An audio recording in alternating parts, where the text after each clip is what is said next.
Hello everyone, welcome to another episode of Real Cyprus, brought to you by Monica Group. I'm Alexandros Sangaridis. I'm Kyriakos Haralambos. And today we're talking with Dr. Thomas Demopoulos, the Assistant Professor at Neapolis University Pafos, and the Head of AXIA Chartered Surveyors. Mr. Thomas, welcome to the podcast. Yes, thank you for inviting me here. It was really an honor. I used to have some talks with Kyriakos like a few years ago. I haven't seen him since then, but it's a good opportunity to talk even that podcast. So I'm very happy to be here with you to join your company. Thank you very much for accepting. And yeah, Mr. Thomas was a professor of mine. Thomas. When Thomas is okay. Yeah, so we had the chance to chat a lot. I learned a lot from him, to be honest, but because maybe some of the people that are watching this episode don't know you, if you can just take a few minutes to talk about yourself, your experience in the market and what you're working on. Yes, very briefly. I mean, like today the internet is like so broad, so you can discover everything about anyone. So True. yeah, it's true. So what I do, I come from Greece. I moved to Cyprus in 2005. I worked as a property valuer for 6 years in 3 different companies. Then I joined the team of Neapolis University in 2011. So I'm one of the oldest members of the teaching staff at Neapolis, now head of the Department of Real Estate. I established AXIA in 2012. We're doing property valuation, what I teach. And 2017, I established another company, Real Geo Solutions, so like a prop tech company. We're having a software with real estate, with analyzing data, etc. And this is some of the things that I'm doing for my free time. I have to admit that at the time when I was a student, Thomas was one of those guys that you could understand from day one. There was a lot of things you could learn from him. I'm not saying anything against anybody else. It's just it also depends on what you are interested in, right? So Thomas, you have been in Cyprus for quite some time, and you saw 20 years now the evolution of the market, the ups and the downs. You started AXIA in 2012. We all know what happened in 2013. So that was, let's say, an interesting era. The funny thing is that when I arrived in Cyprus and started learning the valuation stuff from a professional perspective, because I just graduated from my master's, I was so amazed how quick property prices were going up. So imagine I was visiting, let's say, Pervolia village in Larnaca, and was going to do an inspection, a land plot, and then there was a sign from a developer, plots for sale. So nice comparable for a valuer. Yeah, of course. Calling the number, pretending to be a buyer. I'm interested to buy. What are the prices? Send me your price list. I was getting the information, doing the valuation. After 6 months, when I was visiting the website of the seller, the prices were like in 6 months 20% higher. And I couldn't understand how this could work. How fast the market was growing and the demand and everything. So in Cyprus, that interesting period. I assume you were going to school. Yeah. Well, back then, no. It was. You mean 2013? I mean 2005. Yeah, definitely. I was in school. I was doing my first professional steps as a valuer in Cyprus. So that was interesting. And look, increasing prices as with sale, that's something that I think it's typical, right? Especially in Cyprus, that post 2013 access to bank money is limited for developers. At least it was more limited. There's a notion that as sales progress, I increase prices because in the beginning I want the first money, etc., etc. But yeah, I think that at that time you were talking a bit about abnormal increases. So let's fast forward to today. Okay, another market that is growing. I understand that the micro markets between Limassol and Pafos, for example, are different. They don't have the same buyers, and therefore, by default, people are not investing for the same reasons. They're not even on the same, let's say, point in the curve. Some would say that Limassol, not some, but grew much faster, therefore, the room for growth is different. But do you have a feeling that the market today, as far as the growth at least in price is concerned, is more justifiable than then? Or do you think we are kind of repeating the same strategy? It's not strategy, okay? I don't think it's strategy either. That's why I smiled. It's a mistake, but It's a mistake, okay.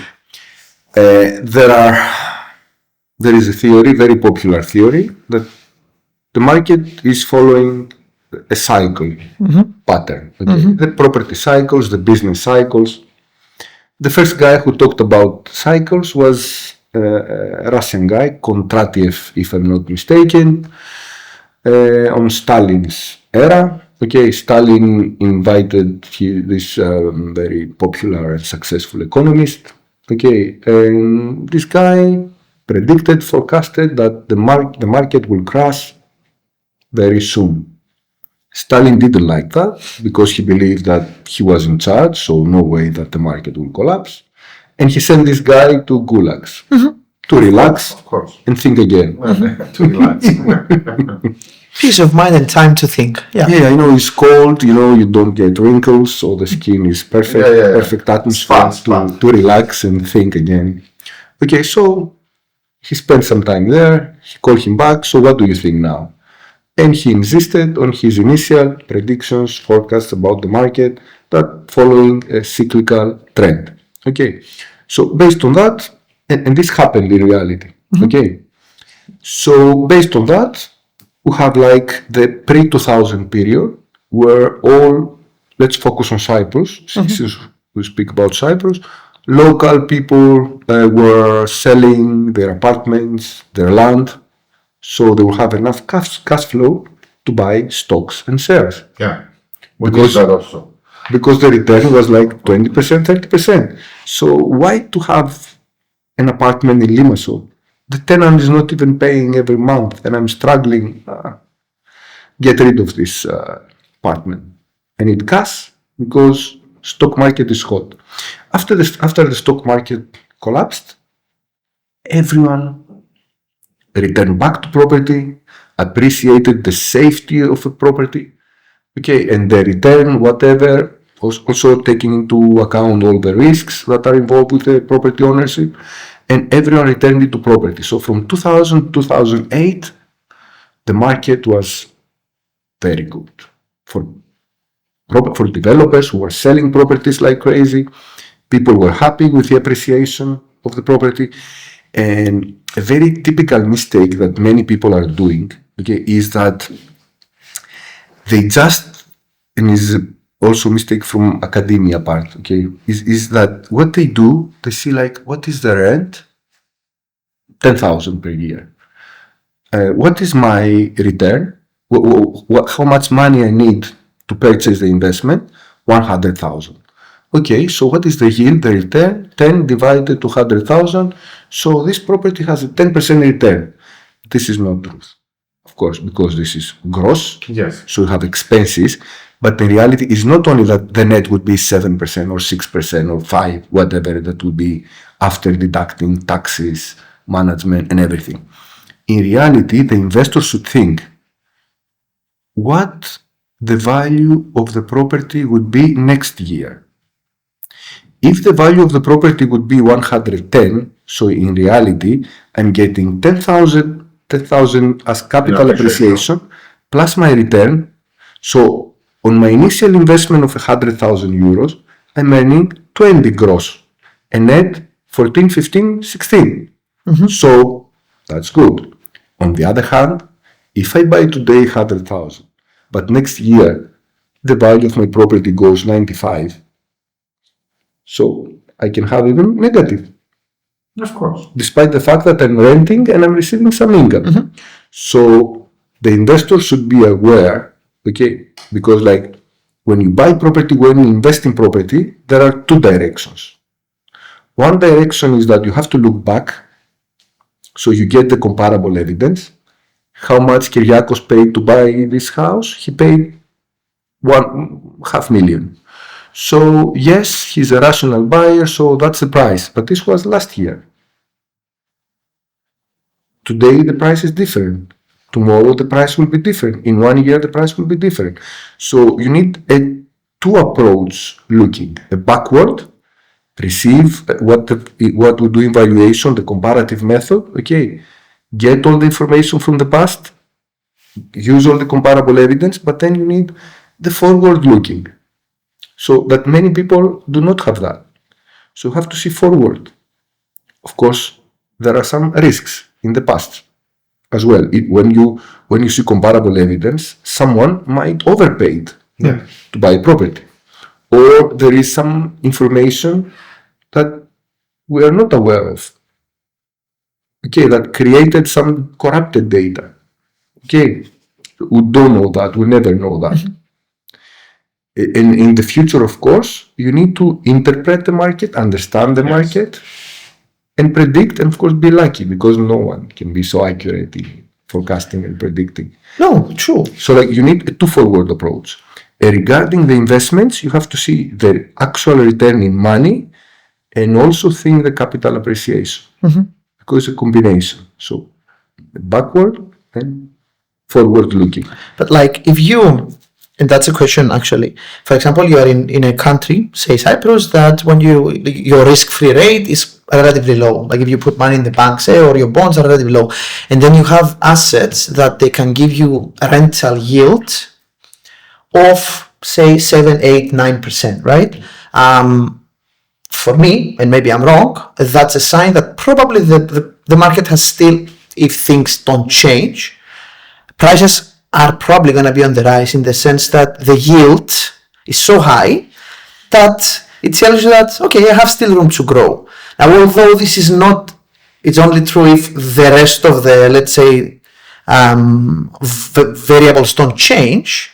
This is the situation that we are now, and I'm speaking about Pafos. So we see prices rising, but we also see demand rising, and we also see many different reasons that people are buying. At least here at Domenica, we have clients that they buy for very different reasons.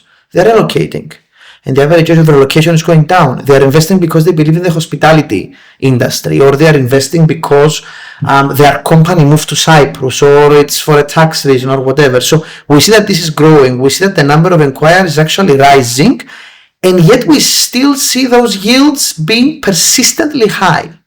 So what's your take on this, on today's market?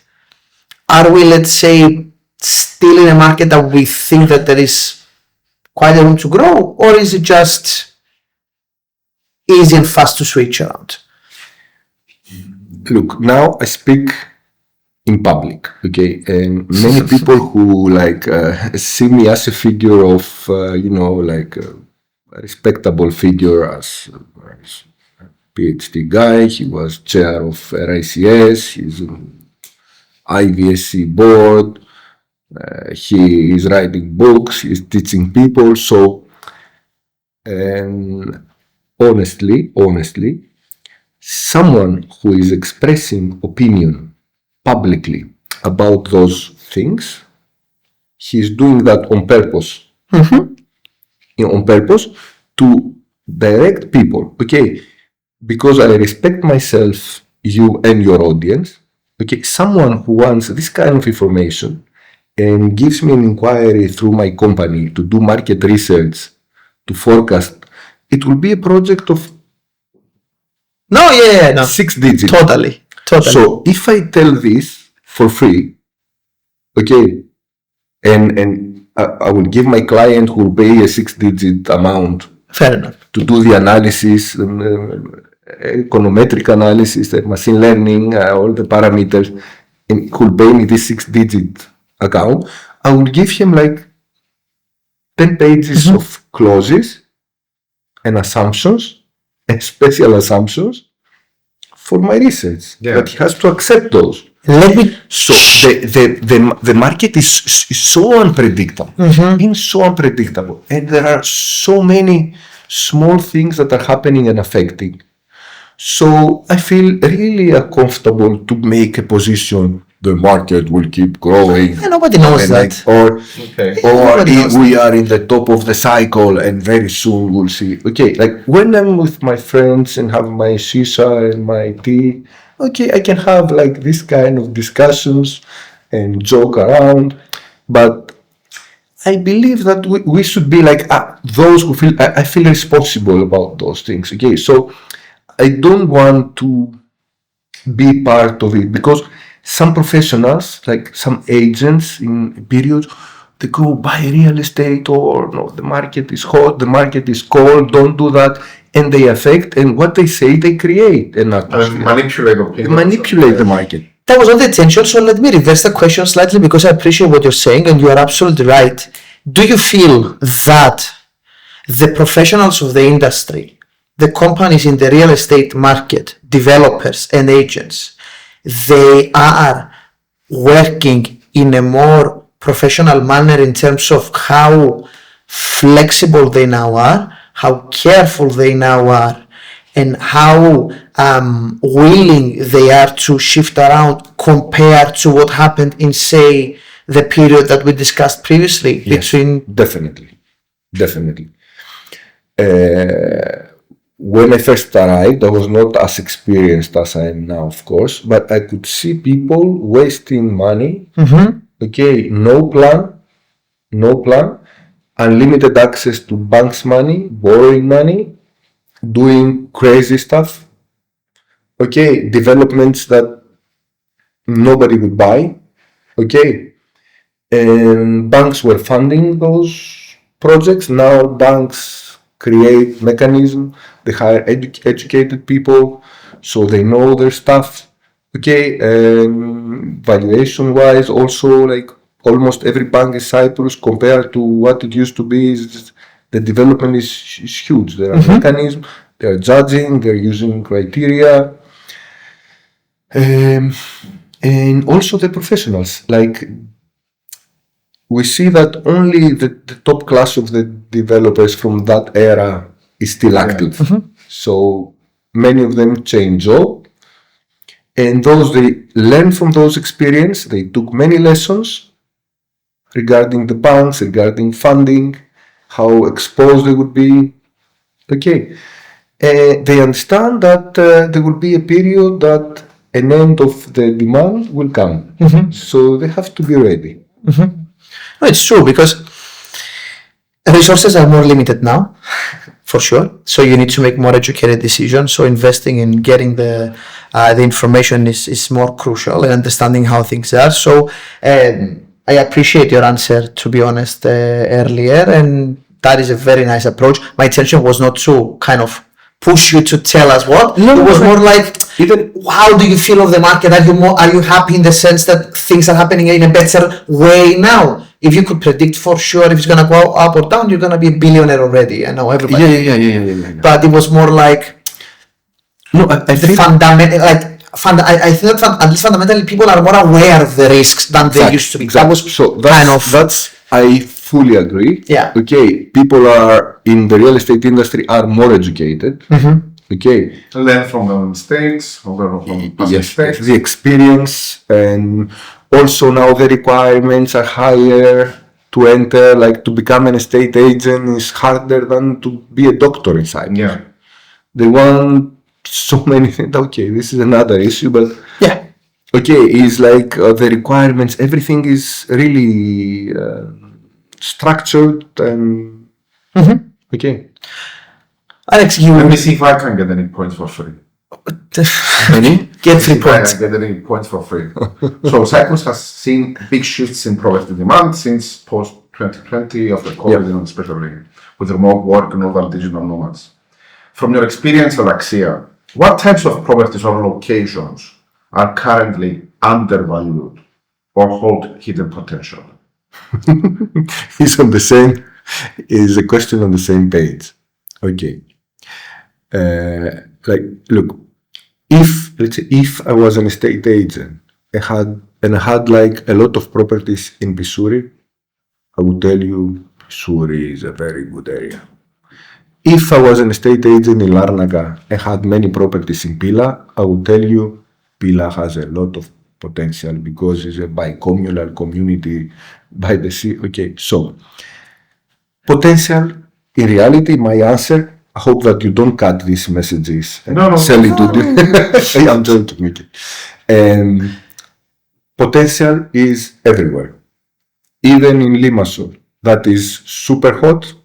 I have friends who operate there and they discover potential and they make huge profit. Okay, so potential is everywhere, not even in undiscovered or virgin areas, let's say somewhere around. Okay, potential is everywhere, even in the hottest market. Someone who is good, educated and willing to learn and make profit and provide good services and good quality, there is potential. Okay. Not only in undiscovered areas and places. Okay, so now things like, okay, we can discuss about data centers. We can discuss about cloud kitchens. We can discuss about industrial areas or whatever. Okay, there are huge. But even in the highly densely populated area in Limassol, there is potential there. You can do something and make huge profit.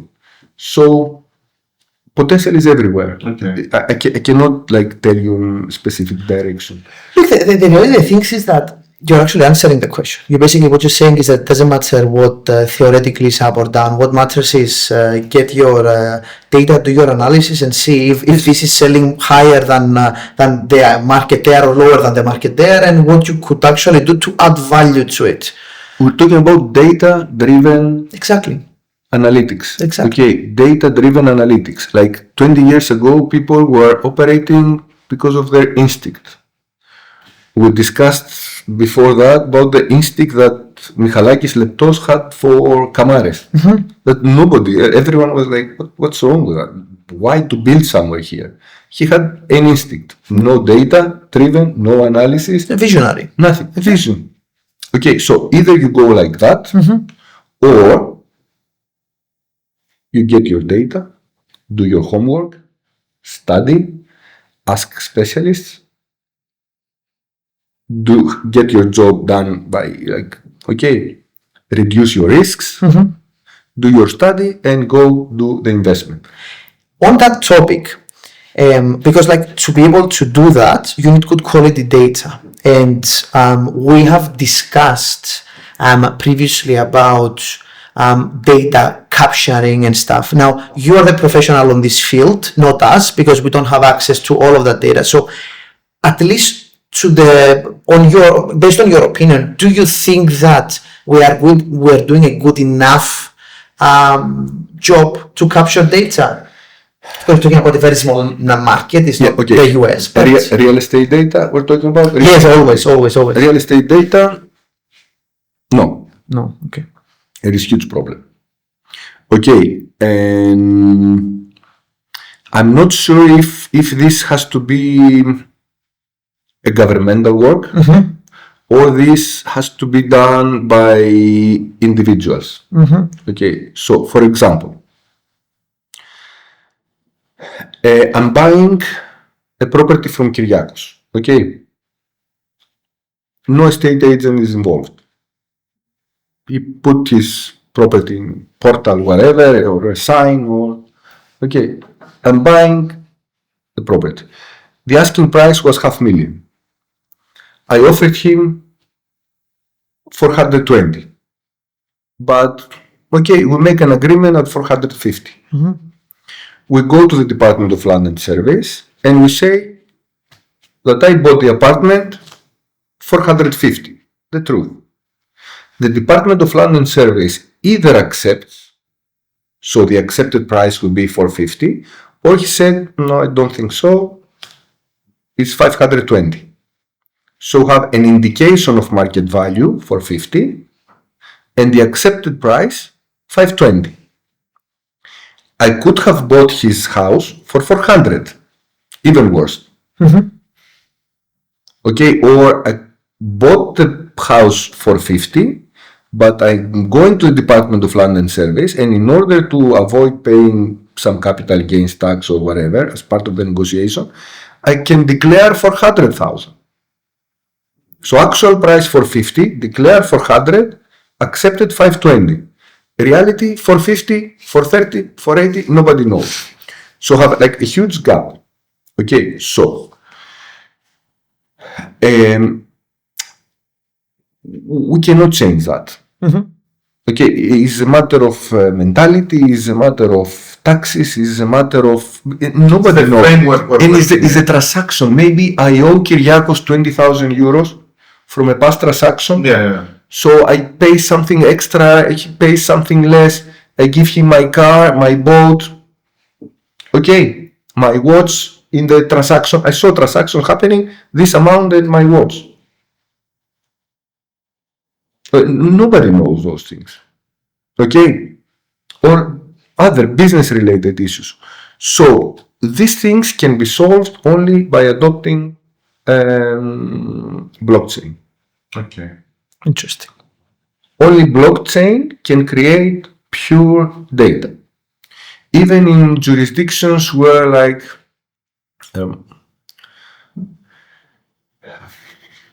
other like European, like German jurisdictions, Dutch, okay, or then in the States that I'm not fully aware, even there, like the data that they produce are not clean, are not clear. And these data affect the research, affect the result of people like me who interpret and analyze data. Okay, and there are so many other smaller details. I'm talking about like the biggest thing regarding the price. So nobody knows if a property is renovated, when it was renovated, what is the internal state of the property, if it is currently rented, if the tenant is statutory and you sell the property. So with all this missing data, someone who is going and telling, oh, I have like do and I'm selling data, it's like, okay, what kind of data? What are you talking about? Okay. But regardless those problems, okay, we're very lucky in Cyprus that we still have those data. Yeah, true. And imagine like in other jurisdictions like in Greece, my colleagues, valuers, are working with asking prices. Okay. Fair. At least I have like a very good indication. I'm not talking about transaction price, indication with the declared price, indication with the accepted. There are indications, but still have something to base my job and my research and everything. Besides the asking price. Yeah. Besides the asking price. So it's interesting. You talk about blockchain, and it's a subject that we have previously discussed here with other people, smart contracts, tokenization, stuff like that. And it's super important. And for me, like to have the right data right now, it's more important than ever because we are already in the age of AI. Okay. And the evolution of things happens at rates that are unprecedented, like never before. If we thought the internet adoption was fast, this is, for me, and I said this before, is no longer a matter of creating segmentation and segregation in the same, let's say, economy in the same country. It's actually separating countries now at rates that are much faster than before. And not having good enough data is now a much bigger problem than what it used to be, in my opinion. Do you agree on that? And how do you think that these more advanced AI models are actually gonna, if they are gonna influence the job of the valuer? Okay. You know, I have like a tendency to philosophy. Okay. That's absolutely fine. I like philosophy. I like reading philosophy. Perfect. Okay, so going. You're Greek after all. Okay, so by trying to understand what is AI, artificial intelligence. In Greek, τεχνητή νοημοσύνη, artificial intelligence. So we think like of a fake, like in the video, like a brain made up of veins, of some cables, thinking and making decisions. No, No. that's bullshit. Okay.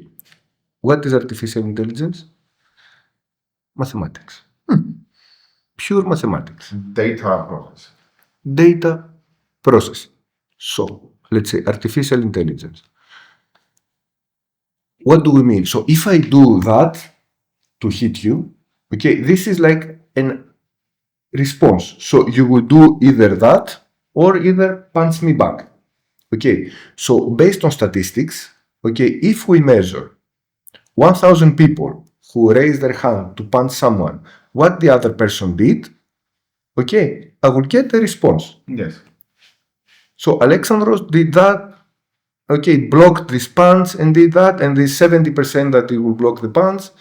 Okay, how tall is Alexandros? How big is Alexandros? So the result, the prediction of the mathematics would be that he will block my punch and punch me back. And I will fall down. Okay, this mathematics. Yes. It's not a brain that is thinking. It's predicting. But in order to predict that, I have to measure 1 million reactions of similar cases, and then there will be statistics. So there is it's not something technical or magical. It's mathematics.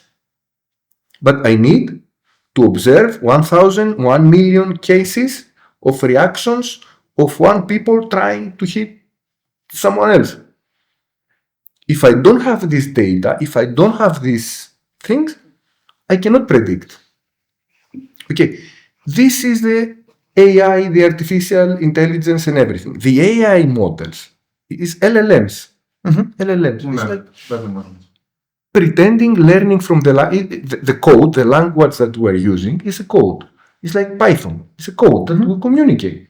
What Python does, what quick basic that I was doing on my era, Visual Basic later, as a student, as an engineering student, I was doing quick basic in Aristotle. Okay, now, okay, it's a language, it's communication. LLM is communication. It's using words as code. Words, written language that we're using are codes. Okay, this is mathematical. And regarding the fear that many people feel that they were losing their jobs, I wrote an article like a year ago after a discussion I had with a very good friend, Philippos Nikiforu Baisel.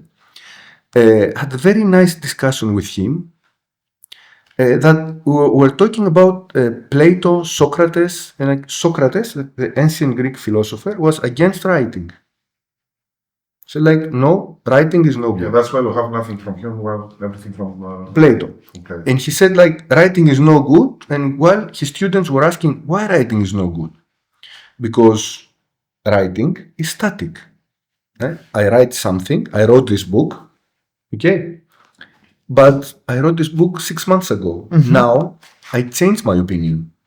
I believe that this is not really accurate. Can I change that? No, it's written now. And it describes me. Okay, what I was thinking at that specific time when I wrote it. So Socrates said writing is wrong.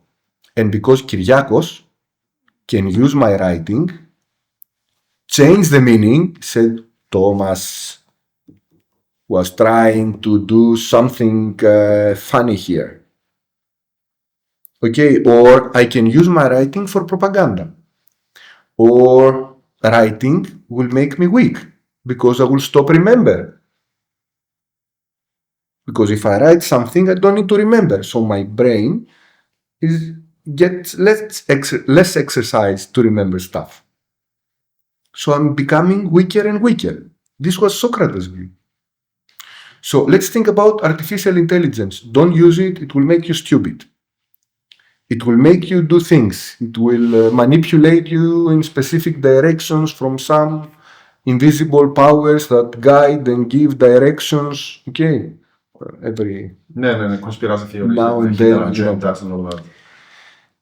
but as we adapted writing, and humanity couldn't develop without writing, the same, we will adapt these tools, these mathematical tools and statistical tools, and will help us move forward okay, and make our lives better. Of course, there will be misuse Yeah, of course. of it, as it was misuse of writing. Of everything. But if we were not able to pass knowledge, we were gonna be still reinventing the wheel every Thursday. Exactly. So, but it's my point was mostly like it highlights the importance of having good quality data, and Yes, and it's even more important today than it was, say, even 5 years ago. Yeah, so those tools are useless. It's like I have like a huge gun, perfect gun, but I have no bullets. So I have the gun, okay, it can do so many things, but I have no bullets. So I'm exposed to the enemy, okay? I need the bullet. The bullets are the data. Okay, so how we can produce, like every company, your company, Domenica, can produce so many data. Okay, do you record where your clients come from? How many seconds is every inquiry when they call? How many words is every email? What are the languages? What do they do? What they require? If you record everything, analyze this, you can save 50% of your marketing expenses. True. And we even playing with AI models to reply to people, to call people and see. And it's remarkable like how fast they can, let's say, adopt. But it comes back to what you said originally. It was able to see 1 million Alexandroses about to get punched and how they responded, because Yes, but still is a threat. Okay, when I'm receiving an email from a client, I can understand 100% if the email was written by AI. 100%. No, there's another AI that deletes that, and you put the AI responding to another AI to remove all the AI formats. No, but the reality is that I'm talking about like a client sends me an inquiry for evaluation. Normally, dear sirs, please find attached the details of the property and please provide me a quote for normal. This is a typical. Yeah. Okay, but after AI, they want my license. They want my CV. They ask me weird questions about regulators that do not exist in Cyprus. Okay. If I'm member of the Appraisal Institute, let's say, which is states thing. Or they want some weird things from me that do not exist in reality. So you can see the prompt. So I can see the prompt, okay. And I'm getting like, I'm feeling awkward. yeah. I don't, okay, or a thing like I bought the product, okay, for a who to measure like health, like it's like Yeah. smartwatch, but without the, Yeah, the black thing. okay. So I changed iPhone and couldn't be synchronized with my new iPhone. I tried to contact them to solve my issue, and I was speaking with bots. I wasted like 110 minutes, so I got upset. I returned the product back. Okay. I'm a human being, and I want to be treated as a human. I'm not a bot, and I refuse to become a bot. So if they treat me as a bot and send me emails for bots, I don't feel comfortable with this client. You cannot relate to them. Yes. I don't want to send him a quotation. Like I feel like it will be like, will be the last that I will respond to send the quotation. I prefer someone like the villager approach. Send me the title deed. I need the valuation. Give me your price. Just this is enough. Why to send me 500 words To say the same thing. To say the same thing and create like this. These are tools to help us, not to create bureaucracy and make us more, more work for us. Okay, of course I can take this response and go to write a prompt. Please reply to this client and tell him that, and I'm gonna give him a similar. It is not that. Okay. No, it's true. We are humans. And it's an argument that, like, you earlier when you said like people are afraid of losing it, it's not about losing the job, it's about evolving, and everything around us is evolved. So you cannot like pretend that things are not changing or things are not happening. You just evolve with them. And speaking about evolution, and as a guy that you are constantly assisting the evolution of your profession in Cyprus and in general. I see that you're holding a thick book, and I saw this was published just recently. Yeah, I was gonna say I saw from like a recent LinkedIn post of yours that's a recent work. So I was gonna ask you about specifically that book if you wanted, or in general your experience so far in academia in your profession in Cyprus, because it wasn't just the developers, I know you know, but that they were not, let's say, so data driven a few years or even decades ago in Cyprus. It was in general the economy that was working a bit more with the feeling. And since this is a very data driven profession, I wanted to ask you, how do you see the evolution of the work being done here? And what is the contribution of foreigners into this evolution? And I'm asking this because from what I remember, this book was written with one of your colleagues that comes from the UK, if I'm not mistaken. Yeah, Nick Nannington. Yeah. And there is a third writer also, Fernanda, who is from Brazil. So it's like a multicultural approach book. So have like the British approach, mine like more Mediterranean way of thinking and adapting the things. Or have Fernanda from Brazil, she spent quite some time in the UK. So, like very good America approach and everything. So it's like very interesting. I believe the best textbook in valuation, but okay, this is my view. We're now navigating the market. So, yes, regarding the data,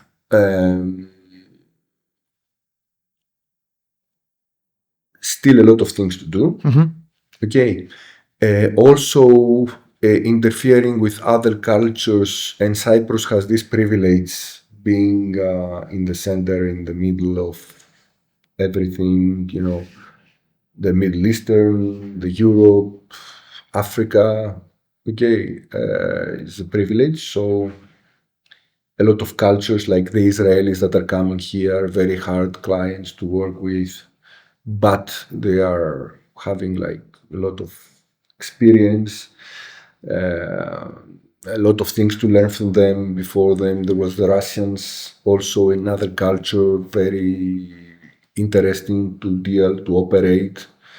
Before them, especially in Pafos, there was the British expats, so completely different culture, mentality. Before them, Scandinavians in AXIA, Napa.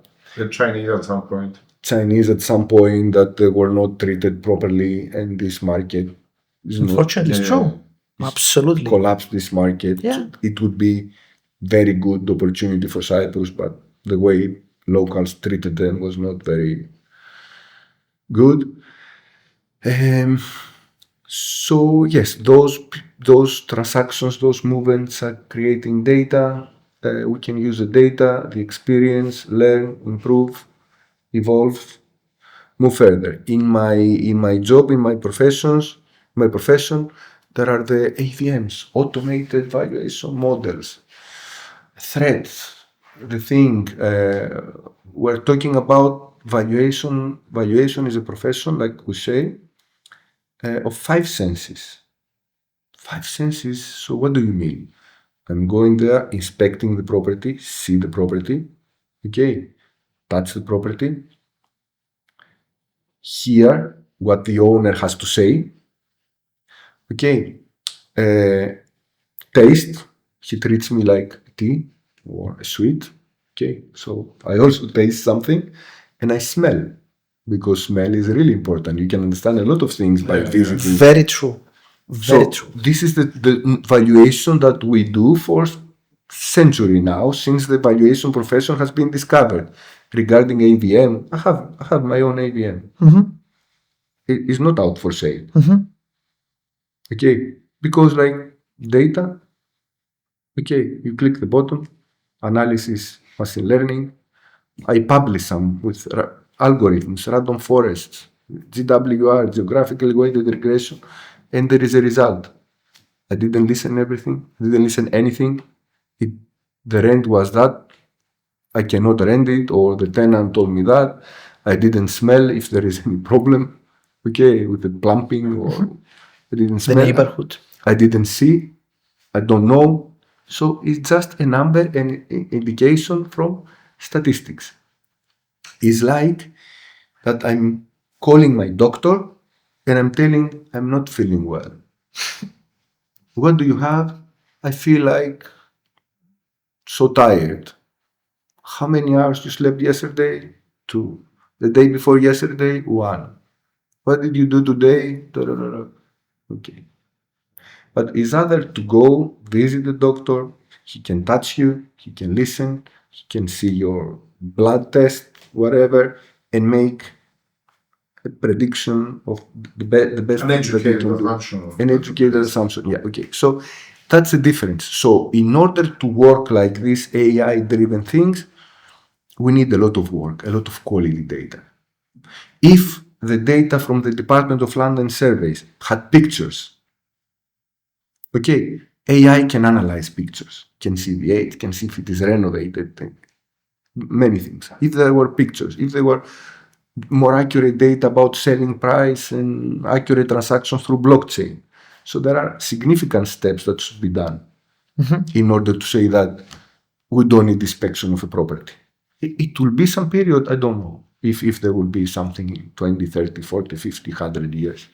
If humanity exists, of course. Yeah, but absolutely, and I'm with you, and that ties very well with our previous conversation about how AI will change things, because as you very well said, you need to use all of your senses. My question was also though related to, say, the work you do in academia. Do you see it in Cyprus being used in a relatively short time from the professionals of the market, or no? Because say in other professions, you're doing some work, you publish something, and then based on the findings of academia, professional bodies in the beginning and then companies start and say, that's interesting, okay, let's discuss, let's see. Do you see it happening already in Cyprus as well, or do you feel that the market, let's say the professionals and academia, are still far away? Look, having in mind, okay, that the first university in Cyprus established in 95. So before 95, there was no academia culture in Cyprus. So all the students, they had either to go to Greece or the majority to the UK, or some France, or minorities. So having in mind that the first university in Cyprus established in 95, and now we're like 12 or 13 academic institutions, and now at Neapolis, I can attract students from Italy, from France, from Germany. They're coming to study in Cyprus. They are my students, not Erasmus students. Yeah. Masters, even bachelor students. That they have no other reason to come to Cyprus but to study. So it's not a German guy who is living. He's not a German guy who is living in Cyprus and you just do the math. He is coming from Germany to study here. So needs some time. It needs some time so academia and professionals could cooperate. Okay, so and this time will be like when a developer approaches the university and says, I need you to do this study for me, and approaches the university. Then the university will attract talent from students, create a research program to do that. Okay, so the approach in Cyprus of us is the developer who needs something, hires the professional, and the professional does it. But it could be like in other countries, what is happening in other jurisdictions, you go directly to the university, you address to the university, you get a quotation from the university, and a team It's working on your project. is working on the project. Yeah. And delivers the project. and not Alexandros trying to get free info on a podcast. From our guests. As he told you, he's using all his senses. He sees, he smells. He's a very good poker player. You think he's gonna be fooled by you? I'm not even playing. Yeah, I'm joking. I'm joking.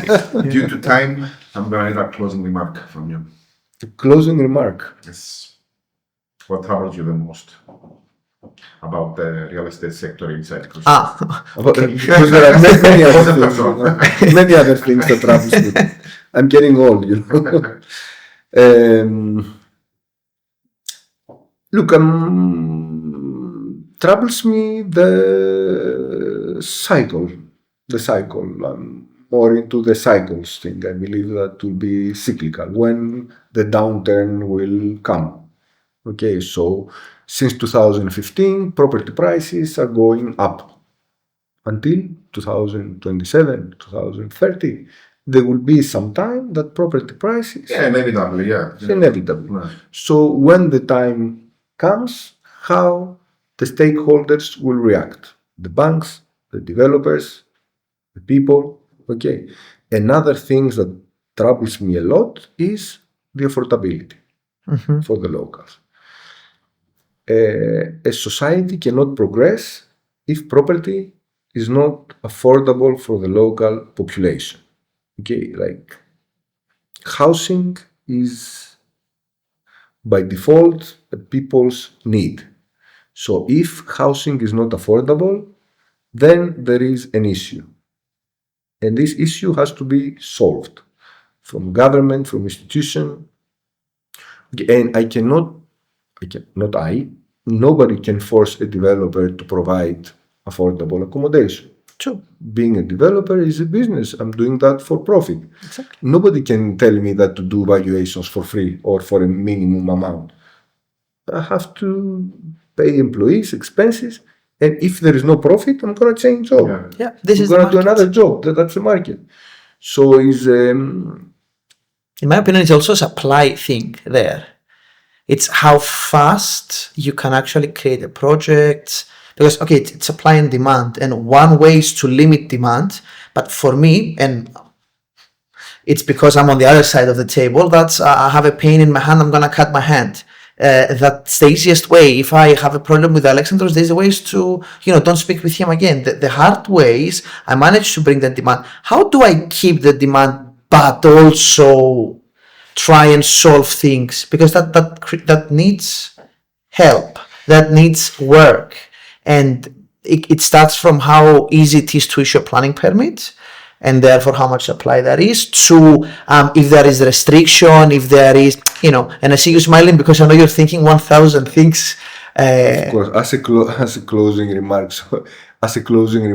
So it will be like if there are 500 people who want to buy these books in 1 week, I'm gonna speak with the publisher Routledge. Said I want 500 books. They will bring it to me. If you have a request from 500 clients that want to buy property from you, the properties will be ready in 2-3 years to deliver. 4 years. Exactly. How long will you need to get the planning permit? Like 6 months, 1 year. That's the nature of the beast with real estate, though. 2 years. Move slow. Okay, yes, because that's why in real estate, I don't believe in basic economics. In real estate, my theory is that there is no equilibrium.